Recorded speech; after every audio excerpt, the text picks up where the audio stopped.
Muito bem, galerinha, estamos de volta. Agora a gente vai iniciar cinemática. Para você que é aluno meu da EREM ABC, no nosso livro nós temos lá o capítulo 2 como introdução ao estudo dos movimentos, né? Então, é exatamente a cinemática. Veja bem, a cinemática é a parte da física que se preocupa em estudar os movimentos, mas não necessariamente as suas causas, os seus efeitos, porque quem já vai fazer isso vai ser a dinâmica, tá bom? Mas tanto a cinemática, quanto a dinâmica, quanto a estática lá para frente, está dentro de uma gigantesca área da física clássica chamada de mecânica, tá? A gente fez isso lá nas aulas de introdução. Vamos para os conceitos iniciais. Uma pessoa está viajando sentada no ônibus, que se aproxima de um ponto de parada. Nossa primeira pergunta: a pessoa está em movimento ou em repouso? As nossas primeiras discussões é exatamente sobre isso. Quando que se está em movimento, quando que se está em repouso, tá?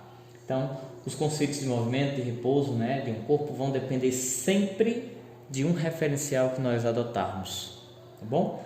Então, por exemplo, essa pessoa pode estar em repouso em relação ao motorista do ônibus, mas ela pode estar em movimento em relação a uma árvore lá, né, no ambiente externo ao ônibus, tá bom? Então, a cinemática é a parte da mecânica que descreve o movimento dos corpos, apresenta os conceitos de referencial, trajetória, espaço, velocidade e aceleração. Tá bom? Vamos em frente. E o que é trajetória? Trajetória nada mais é do que o conjunto de todas as posições que um móvel pode descrever, né, durante um percurso, tá? Um ponto material, por exemplo.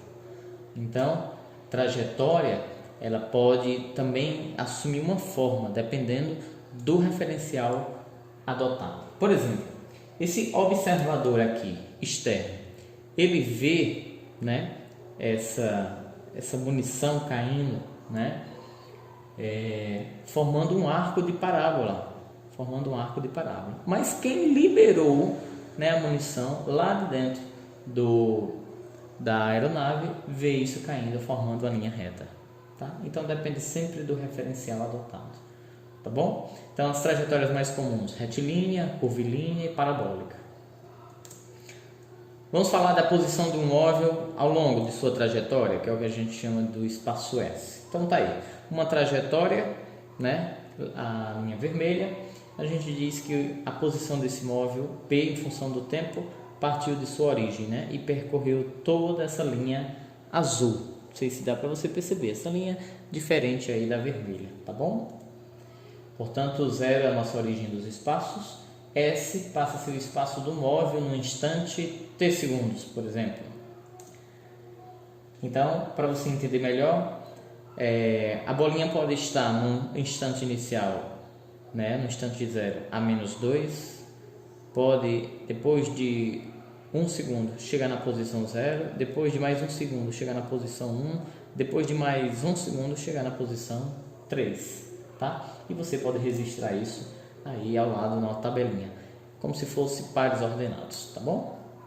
Vou deixar essa imagem aqui de trajetória, não para a gente mostrar aqui, mas já que a gente tem à nossa disposição, né, a internet, acompanhe comigo.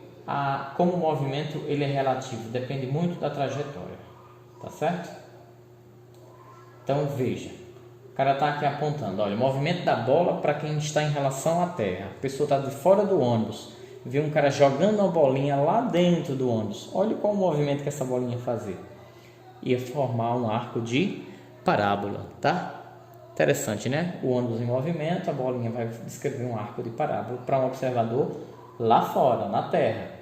Tá bom? Agora, para um observador no próprio carro, né? Uma bolinha para quem está dentro do carro e o cara lá dentro vai jogar essa bolinha para cima. Olha qual a trajetória que ele vê.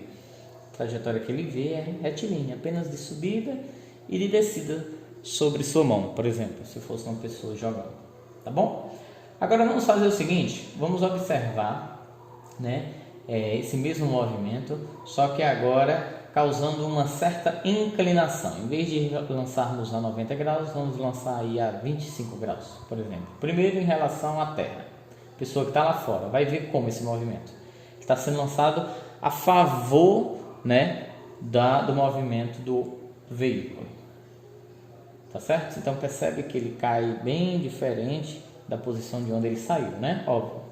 Tá? E olha o tamanho do arco de parábola. Isso porque foi lançado a favor do movimento. Agora vamos ver para uma pessoa que está dentro do veículo lançando aos mesmos 25 graus. Olha como o arco de parábola é bem menos, o alcance é bem menor para quem está lá dentro, né? Certo? Agora nós vamos fazer o seguinte, nós vamos mudar essa inclinação, tá? Vamos mudar essa inclinação para um observador na Terra, agora com 45 graus oposto, lançado contrário ao movimento. Olha o que acontece. Para um observador em relação à Terra, ele vê essa trajetória da bolinha subindo e descendo. Interessante, né? E os mesmos 45 graus para um observador agora dentro do veículo. Ele achando que está observando e jogando isso para trás. Olha o quanto que, né, esse movimento é relativo. Para quem está lá dentro, vê esse movimento, essa bolinha como se fosse cair lá ao final do ônibus. Tá bom? Só para a gente descrever aí como foi, né, trajetória. Vamos em frente. Vamos falar um pouco do que é essa função horária, tá? Função horária dos espaços é uma relação matemática entre os valores S e T. Eu costumo explicar aos meus alunos tudo, né, inclusive o título, porque é uma função, de fato é uma relação matemática de uma variável em função, em relação, em dependência de outra. Então, horária é uma função que uma das variáveis é o tempo, tá? E espaço é uma função que a outra variável é, né, o S, é o espaço. Então, agora deduzindo, vai mostrar que o espaço está em função do tempo. Não é fácil? O espaço está sempre em função do tempo, tá? Vamos ver isso mais para frente como seria. O espaço vai estar em função do tempo, ó. Em função do tempo. O que é o SO? É a posição inicial. Também depende muito de onde ele partiu, tá bom? Vamos a um exemplo. Se a gente diz que S é igual a 3 mais 2t, sendo S em metros e t em segundos, ou em outras palavras, no sistema internacional, a gente diz que quando o instante for zero, o único deslocamento é a posição inicial, 3 metros, porque 2 vezes 0 é 0, mais 3 é 3, tá? Quando passa 1 segundo de deslocamento, então 3 mais 2 vezes 1 dá 2, 2 mais 3, 5. Matemática básica, né? Olha, se isso aqui não está disfarçado, uma função afim, né? Esse é o nosso coeficiente linear e a velocidade é o nosso coeficiente angular. A inclinação, né? Então, quando o tempo é 2 segundos, minha posição final é 7, porque 2 vezes 2 é 4, mais 3 é 7. Tranquilão, né? O que seria então variar o espaço? Significa dizer que, se o cara saiu da posição 0 e chegou no instante 1, ele tem um espaço a ser percorrido, o espaço inicial, tá? Se ele saiu do instante 1 e chegou ao instante 2, a gente diz que essa é todo o percurso que ele andou, tá? Se eu quero saber quanto que variou o espaço dele de um tempo a outro, basta pegar tudo que ele andou, subtrair a sua posição de início. Portanto, ΔS é a posição final menos a posição inicial. Isso aí é muito tranquilo, né, para você? Então, variações de espaço pode acontecer da seguinte maneira: positivamente, quando, olha, percebe bem, isso aqui é a orientação da trajetória, tá? E o veículo está indo a favor da orientação da trajetória. Isso é muito importante. Ele sai do marco 10, chega ao marco 50. Quer saber quanto que variou o seu espaço? Óbvio, dá 40, né? 50 menos 10, tá bom? Mas isso pode acontecer em variações negativas. A física dá um jeito de utilizar-se da matemática para explicar, por exemplo, movimentos contrários à orientação da trajetória, tá? Olha o que vai acontecer. Tá vendo a orientação da trajetória para a direita? Olha o veículo andando contrário a essa orientação, como se ele estivesse andando na contramão, tá? Ele agora passa da posição 50 e ele agora chega à posição 10. Qual seria a variação do espaço? 10 menos 50, portanto, menos 40. Seria aquele famoso andar menos 40 quilômetros, menos 40 metros, né, a favor da orientação da trajetória. Ou, fiz uma viagem e no meu deslocamento, pessoal, eu andei, sei lá, 50 quilômetros, 60 quilômetros perdido. Ou seja, de fato ele andou numa trajetória oposta à sua orientação. Tá bom? Isso é simples de você entender. E pode acontecer da variação ser nula? Pode, galera. Imagina, o cara saiu do marco 10, foi, né? continuou, fez uma conversão e voltou e parou no 10. Tipo, né? O cara saiu aí da tua escola na hora do intervalo, deu uma volta na cidade, arrodeou aí a praça da igreja, não encontrou nada de interessante, né? Nenhuma menina e tal, voltou para a escola. Qual a suposição inicial? A escola. E aí final? Também. Portanto, 10 menos 10 é 0. Então, na física é possível fazer uma viagem sem se deslocar. Interessante, né? E aqui ninguém está lendo um livro, ninguém está noiado, né? E ninguém está voando, tá bom? Física pura. Pronto, chegamos à demonstração da velocidade escalar. Então, a fórmula da velocidade escalar média é variação de espaço sobre a variação do tempo. Então, velocidade média, ΔS sobre ΔT. Muito tranquilo. Já ouviu falar em velocidade escalar instantânea? A palavra instantânea nos lembra o quê? Nesse miojo, né? Eu sei, pois é, mas nem sempre. Velocidade escalar instantânea me lembra a velocidade que eu consigo registrar no instante que eu verificar o velocímetro. Eu digo a meus alunos sempre o seguinte: lembra da lombada eletrônica? Todo mundo que vai passar por uma lombada eletrônica dá uma rápida olhada para o seu velocímetro, para ver se o seu limite de velocidade está, né, ao da lombada.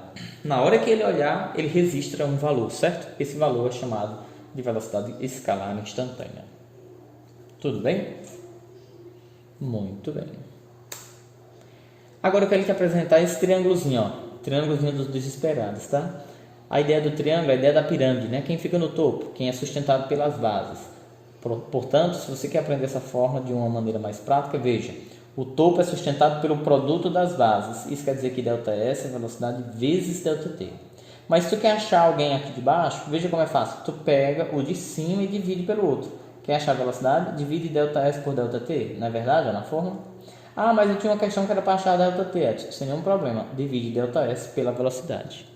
Tranquilão, né? De cima para baixo sempre divide. Para achar o cara lá de cima, multiplica os dois de baixo. Tá bom? Vamos em frente. Tá aí um exemplo. O cara olhou para o velocímetro quando viu 80 km por hora. Isso é a velocidade escalar instantânea, tá? Lembre que unidades de velocidade é dada em km por hora, ou metro por segundo, ou, tá? Esses são os mais usuais.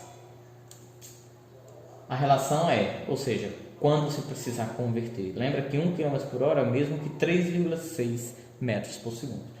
Então, de quilômetro para metro, tu divide, lembra disso. De uma grandeza maior para uma menor, tu divide. E de uma menor para uma maior, tu multiplica. Por quantas? Pelo mesmo 3,6. Tá bom? Isso é muito tranquilão. Vamos falar um pouco sobre o que é aceleração? Sabe o que é aceleração? De uma maneira bem simples, bem rápida para você compreender. É a rapidez com que se muda a velocidade. O cara está ali parado no semáforo, está em repouso, né? Na hora que o semáforo abre o sinal verde, ele arranca, né, apressadamente. Isso quer dizer que em poucos segundos ele pode variar muito, né, ou não, né, a sua velocidade. A esse fenômeno dá-se o nome de aceleração, tá? Portanto, a aceleração é a variação de velocidade, né, em função do tempo. E existe a aceleração escalar instantânea? Existe. Aquela aceleração no instante em que eu precisar calcular, tá bom? No instante considerado. Existe o mesmo triângulozinho, tá? Para aceleração. Aceleração é ΔV sobre ΔT. ΔT é ΔV sobre aceleração. Ou se precisarmos achar a velocidade, basta multiplicar a aceleração pelo tempo. Você deve estar se perguntando, por que tem esse Mzinho, né? Porque vem da palavra média. Tanto velocidade quanto aceleração é feita uma média de todos os valores que a gente consegue registrar durante uma viagem. Até porque a gente nunca consegue, na vida real, fazer um percurso todo com uma velocidade constante, né? Ou seja, a gente muda muito a ideia do movimento uniforme para o mundo real. Mas que existe, tá? Na nossa próxima aula a gente vai discutir sobre o movimento uniforme. Por isso que chama-se velocidade ou aceleração média. É uma média de todos os valores possíveis registrados. Tá bom? Quais as unidades que se usa de medida para aceleração? Quando eu divido km por hora, porque é velocidade sobre o tempo, né? Vai surgir km por hora ao quadrado. Só que é mais comum também, no sistema internacional, usarmos metro por segundo ao quadrado, tá? É muito mais comum. O que é um movimento progressivo? Movimento progressivo, o nome já sugere muito. É um movimento que progride, né? Avança a favor da orientação da trajetória. Olha aí. A orientação da trajetória indica que o cara tem que ir para a direita e, de fato, a bolinha tem percorrido, né, espaços crescentes a favor da orientação. Quando isso acontecer o contrário, ou seja, quando a bolinha estiver andando na contramão, quando esses espaços estiver decrescendo, né, em função da orientação da trajetória, diz-se que o movimento é retrógrado ou regressivo. Edson, a física entende o que dessa maneira? Que o movimento progressivo é quando a velocidade escalar é positiva.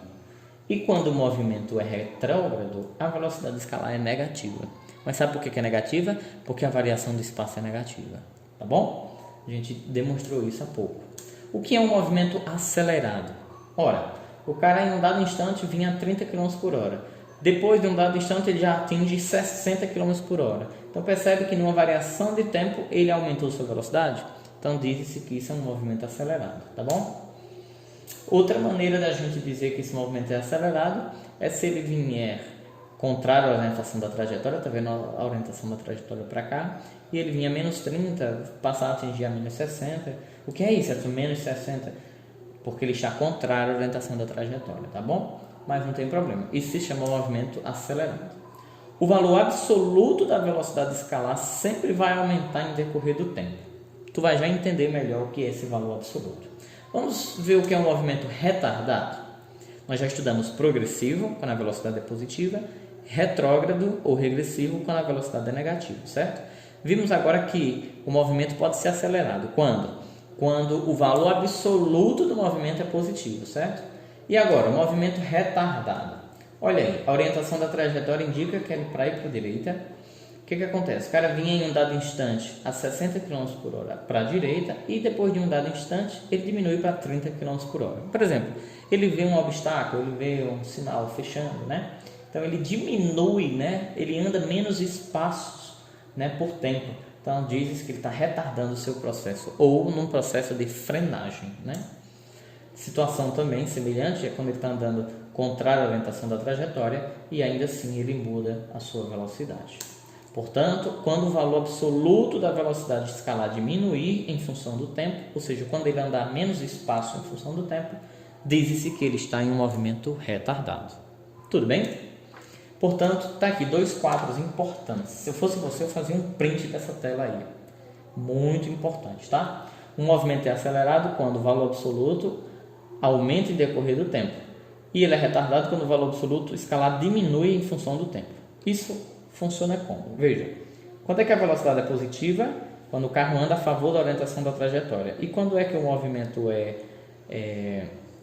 quando é que o Azinho é maior que zero? Ou seja, diz-se que o Azinho é maior que zero quando a aceleração é positiva. Portanto, positivo com positivo, o movimento é acelerado. O valor absoluto aumenta. Se o movimento for menor que zero, ou seja, regressivo, e se a aceleração for regressiva, negativo com negativo, dá positivo também, né? Então, nesse caso, o valor absoluto também é positivo, tá? Preste bem atenção que esse quadro é muito importante. Quando é que o movimento é tido retardado? Ora, quando os produtos dão positivo, o movimento é acelerado. Quando esses produtos aqui der negativo, o movimento vai ser retardado. Absolutamente, ele vai diminuir, né, a velocidade em função do tempo. Se a velocidade está progredindo, mas a aceleração é menor que zero, positivo ou negativo, dá negativo. Quando a velocidade é menor que zero, mas a aceleração é positiva, negativo com negativo, negativo com positivo também dá negativo, tá bom? Movimento retardado, movimento acelerado. Muito importante isso aí. Vamos ver aqui uns exemplos. Dona Cacilda está sentada em um ônibus que trafega 100 km por hora. Observa uma árvore à beira da estrada e comenta com seu colega Ptolomeu: eu estou parada e a árvore está em movimento? Ou é a árvore que está parada e eu estou em movimento? Quantas vezes você não deve ter se perguntado isso, hein? Ptolomeu responde com sua habitual precisão: para um referencial ligado à estrada, a árvore está em... O que é que você acha? Ele está dizendo assim, para algo que está ligado lá fora, a árvore vai estar parada ou vai estar em movimento? Vai estar parada, né? Vai estar em repouso. E a senhora, né, em relação a alguma coisa lá de fora da estrada, vai estar em movimento. Agora, para um referencial ligado aqui a ônibus, vamos dizer, o motorista, as poltronas, tá? A árvore vai estar em quê? Vai estar em movimento. Qual é a diferença, Edson? Você olha se o objeto em questão está se aproximando ou se afastando do referencial. Se isso acontecer, diz-se que ele está em movimento. Se isso não acontecer, diz-se que está em repouso. Exemplo, se o referencial que a gente adotou ligado ao ônibus é a poltrona e a gente quer saber se ela, Dona Cacilda, está em repouso ou em movimento em relação à poltrona, ela está se distanciando durante a viagem toda em relação à poltrona? Não. Então ela está em repouso.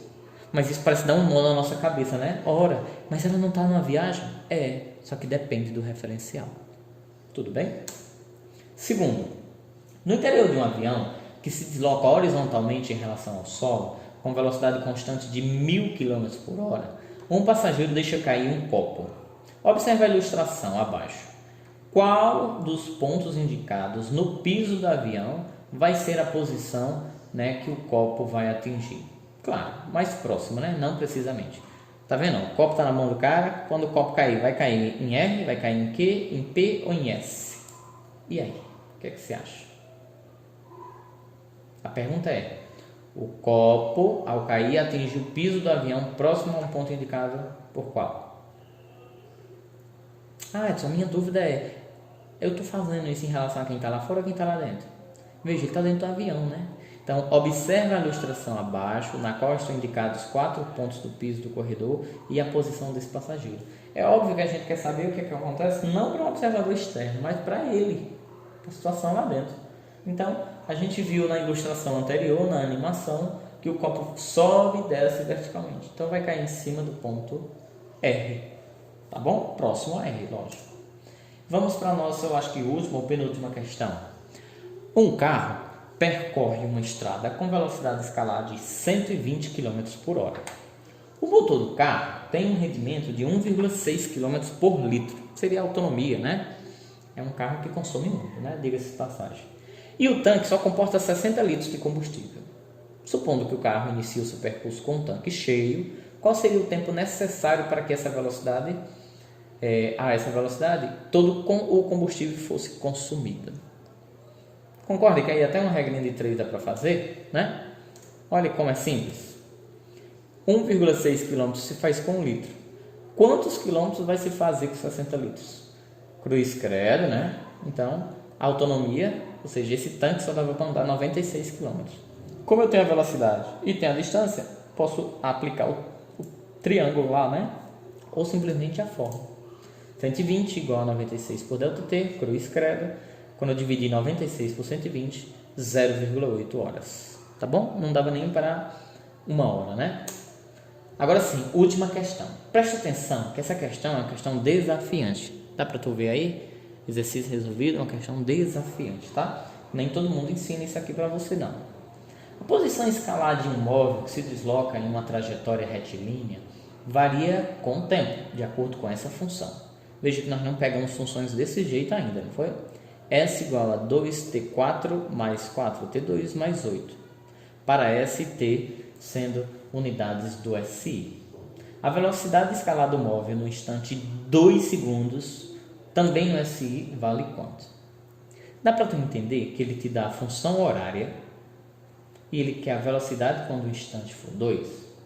Aí você pergunta: ora, Edson, mas eu não estudei com uma função horária dessa não, né? É verdade. A gente só estudou com uma função simples, S igual a SO mais VT, tá? Pois muito bem. E aí, o que eu devo fazer? Eu vou te ensinar, vou colocar aqui já o processo, vou te ensinar a resolução via, a famosa derivada. O que significa? Derivada de uma função eu vou derivar o espaço em função do tempo. Então, derivada do espaço em função do tempo significa, eu pego sempre o expoente, desmultiplicando todo mundo e subtraio 1 do expoente. Tá bom? Pega esse cara desmultiplicando, subtrai 1 do expoente. Esse cara aqui tem t? Não tem, né? O t é como se fosse t elevado a 0. O 0 ia descer multiplicando. Quanto era 0 vezes 8? 0, né? Por isso que esse termo sumiu. Então, 4 vezes 2 vai dar 8. Subtrai 1 do expoente, dá 3. 2 vezes 4 dá 8. Subtrai 1 do expoente, fica 1. Então, 8t ao cubo menos 8t. Curiosamente, ele manda a gente verificar isso para quando o tempo for 2 segundos, né? Aí, olha o que acontece. Minha gente, quem é o espaço sobre o tempo? Espaço sobre o tempo eu deixei para colocar só aqui no final, mas isso não é velocidade? Então derivar o espaço em função do tempo é achar a velocidade, né? Isso, é achar a velocidade. Portanto, onde tem o tempo, vou substituir por 2. Então vai ficar 8 vezes 2 ao cubo, menos 8 vezes 2. 2 ao cubo é 8, 8 vezes 8, 64. 8 vezes 2, 16. 64 menos 16, 48 metros por segundo. É a nossa resposta. Tá bom? Muito bem. Agora é sua vez. Vá lá no seu livro didático, página 29 e página 35. Tem inúmeras questões para você colocar isso em prática. Até mais e um forte abraço.